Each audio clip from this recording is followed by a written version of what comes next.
नमस्कार, आप देख रहे हैं निष्पक्ष न्यूज। आपके साथ मैं हूं रवि ठाकुर। यूपी के संभल में पीड़ित परिवारों से मुलाकात करने जा रहे लोकसभा में विपक्ष के नेता राहुल गांधी और कांग्रेस सांसद प्रियंका गांधी को पुलिस ने दिल्ली बॉर्डर पर आज रोक दिया। लगभग 2 घंटे तक चली रस्साकस्सी के बाद कांग्रेस नेताओं को वापस दिल्ली लौटना पड़ा। संभल जाने से रोके जाने को लेकर राहुल और प्रियंका गांधी ने बीजेपी पर जमकर हमला बोला। यह सवाल भी दागा कि आखिर संभल में ऐसा क्या है जिसे बीजेपी छुपाना चाहती है। ऐसा कौन सा राज है जो विपक्ष के जाने से खुल जाएगा।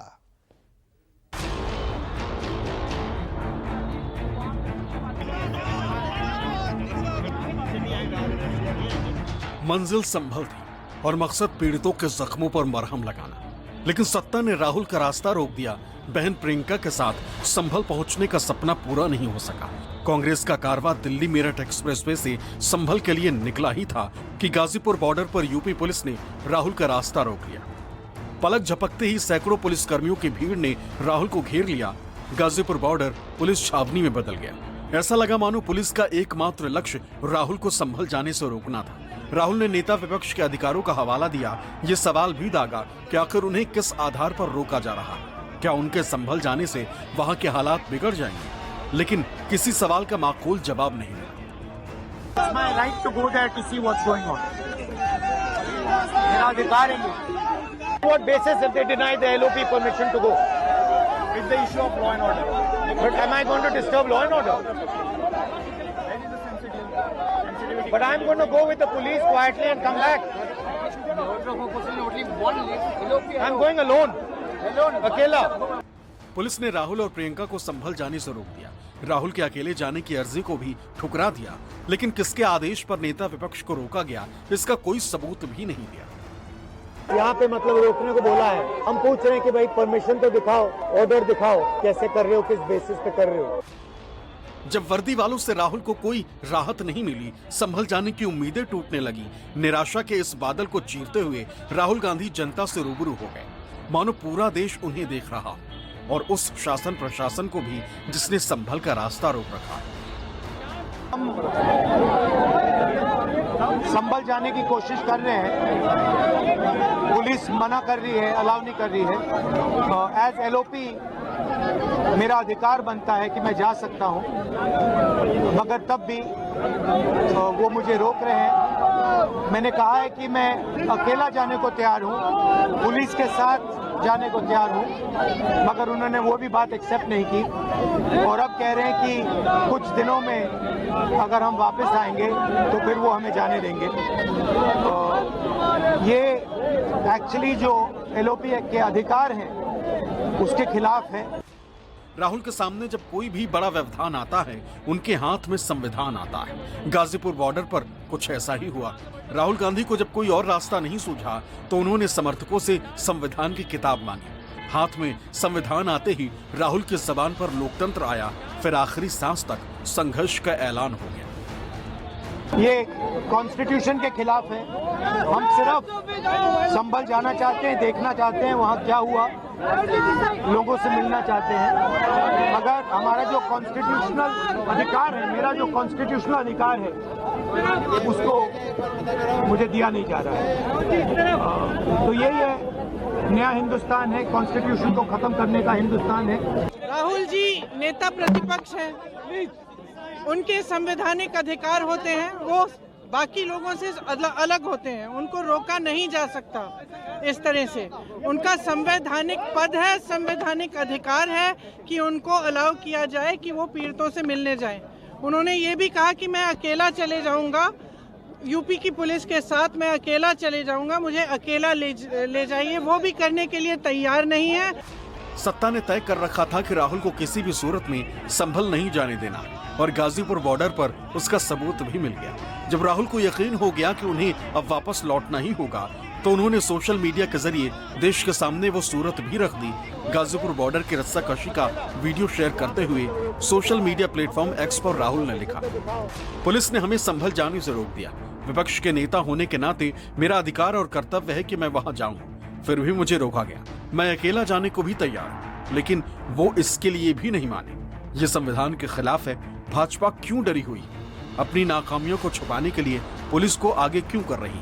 सच्चाई और भाईचारे के संदेश को क्यों दबा रही है? कांग्रेस ने इस वीडियो को साझा करते हुए बीजेपी पर निशाना साधा। सोशल मीडिया प्लेटफॉर्म एक्स पर कांग्रेस ने लिखा, नेता विपक्ष राहुल गांधी को संभल जाने से रोक दिया गया। नेता विपक्ष होने के नाते ये उनका कर्तव्य और अधिकार था। सरकार की ये हरकत साफ तौर पर संविधान के खिलाफ है। आखिर बीजेपी क्यों डरी हुई है? सच्चाई और भाईचारे के संदेश को क्यों दबा रही है? देश की सबसे बड़ी पंचायत में भी राहुल गांधी को रोके जाने का मामला तूल पकड़ा। लोकसभा में कांग्रेसियों ने दो टूक कहा कि नेता विपक्ष का रास्ता रोकना अन्याय है। नफरती सत्ता मोहब्बत से डर रही है, मोहब्बत का रास्ता रोक रही है। आज बहुत अफसोस की बात यह है कि एलओपी साहब संभल जा रहे थे, उनको रोका गया। ये सरासर बर्दाश्त नहीं है सर। ये मोहब्बत के लिए गए थे, पीसफुल हाउस चल रहा जायजा है, लेने के लिए गए थे सर। उनको रोकना जायज नहीं है सर। बाहर क्या कर रहे हैं इसको रोकना जायज नहीं है। एलओपी को हाउस में रहना चाहिए। जायज नहीं है। संभल में मस्जिद के सर्वे के दौरान 4 नौजवानों की मौत कैसे हुई, किसकी गोली से चारों की जान गई, इसका ठोस जवाब अब तक मिलना बाकी, क्योंकि पुलिस ने भी इसका कोई सबूत पेश नहीं किया। हालांकि विपक्षी दलों का आरोप है कि इन सभी की हत्या की गई और पुलिस ने ही इन्हें गोली मारी। विपक्ष का दावा है कि इसी सच को छुपाने के लिए बीजेपी विपक्षी नेताओं को संभल नहीं जाने दे रही, जबकि बीजेपी की दलील है कि विपक्ष लगातार मिल रही चुनावी हार को छुपाने के लिए ड्रामेबाजी कर रहा। जो कुछ करा धरा है सब भारतीय जनता पार्टी के इशारे पर वहां के प्रशासन ने ये घटना की है। जब एक बार सर्वे के लिए सब सहमत थे, सबने सर्वे कराया, आप दोबारा सर्वे इसलिए कराने गए कि झगड़ा नहीं हुआ। जो लोग नारे लगाते गए उनके खिलाफ क्या कार्रवाई भारतीय जनता पार्टी ने की है? किसी भी दल के नेता को ये जाने नहीं दे रहे। आखिरकार छिपाना क्या चाहते हैं? और प्रशासन की भाषा देखिए, उनके जो अधिकारी हैं, क्या लोकतंत्र में क्या इस तरह का व्यवहार और भाषा हो सकती है अधिकारियों की, जिस तरह की भाषा और व्यवहार का इस्तेमाल हो रहा है वहाँ पर? लगातार जितने भी प्रतिनिधिमंडल जाने की कोशिश कर रहे हैं, और चाहे वहाँ यहाँ संभल के खुद जो जनप्रतिनिधि हैं, जो यहाँ के सांसद हैं, उनको भी जहाँ रोका गया है, तो मैं समझती हूँ यह लोकतंत्र में जिस तरह का माहौल होना चाहिए था उस पर प्रश्न चिन्ह उठा रहा है। राहुल जी ने तो ये तक कहा कि भारतीय संस्कृति में शोक संतप्त परिवारों से मिलने पर कोई रोक नहीं है। वो प्रशासन की गाड़ी में अकेले बैठकर जाने को तैयार थे। डीजीपी तक से बात हुई और उसके बाद भी यूपी का पुलिस और प्रशासन उनको रोक रहा है।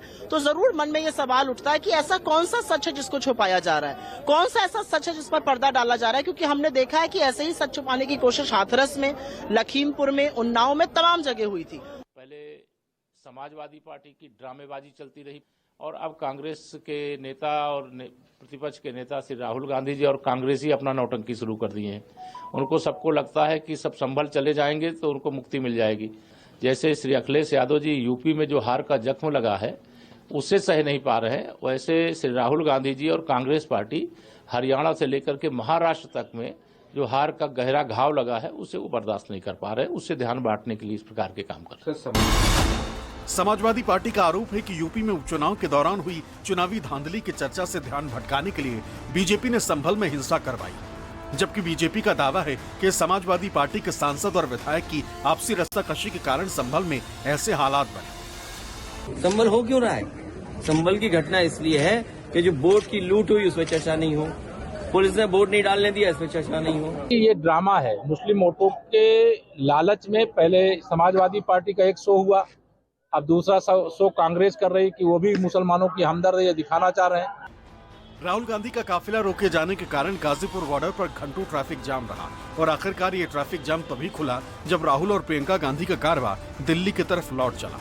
पुलिस कल भी यही कर रही थी। 10 दिसंबर तक संभल में निषेधाज्ञा लागू है, जिसके कारण बाहरी लोगों का प्रवेश वर्जित है और आज भी उसकी दलील यही है। सवाल है कि अगर राजनीतिक लोग जनता के दुख दर्द में शामिल ही नहीं हो सकेंगे तो फिर लोकतंत्र का मतलब क्या रह जाएगा?